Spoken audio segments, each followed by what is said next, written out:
கட்சி தேசிய மாநில தலைவர்களே, பெரியோர்களே, தாய்மார்களே, நண்பர்களே, தோழர்களே, உங்கள் அனைவருக்கும் என்னுடைய வணக்கத்தினை முதலில் தெரிவித்துக் கொள்கிறேன்.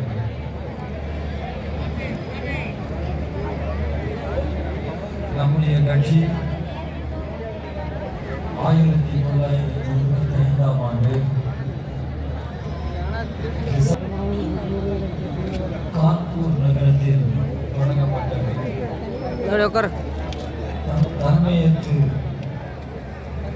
மாநாட்டை நடத்தியவர்,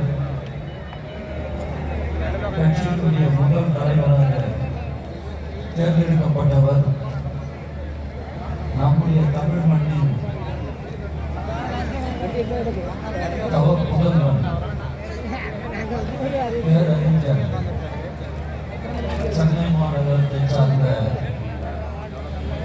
தத்துவஞானி சிங்காரவேலர் என்பதை நாம் பெருமையோடு நினைவுபடுத்திக் கொள்ள வேண்டும்.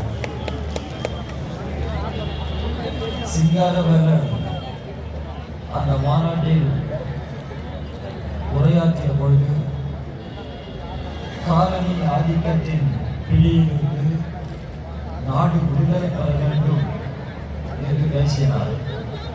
அதே நேரத்தில் இன்றைக்கு தீண்டாமை கொடுமைக்கு உள்ளாகி ஜாதிகளால் மக்கள் பிளவுபட்டு நிற்கிற,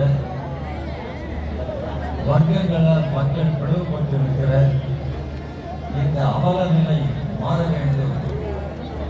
இந்தியா ஒரு புதிய சமுதாயத்தை காண வேண்டும். ஒரு சோசியலிஸ்ட் சமுதாயத்தை இந்தியா அடைய வேண்டும் என்று பேசியவர் நம்முடைய அருமை சிங்காரவேலர் என்பது நமக்கெல்லாம் பெருமை. தமிழ்நாட்டை சார்ந்த நாம் சிங்காரவேலரை ஒன்றுவன் நகரத்தில் நடைபெற்றது. வர இருக்கிற மாநாடு பஞ்சாபில் சண்டிகர் நகரத்தில் நடைபெற இருக்கிற இந்த மாநாட்டில் நாம் விவாதித்து நிறைவேற்ற இருக்கிற அரசியல் தீர்மானம் ஏற்கனவே வெளியிடப்பட்டுவிட்டது. பொது வெளியில் மக்கள் பார்வைக்கு அது வைக்கப்பட்டிருக்கிற இந்த அரசியல் தீர்மானம்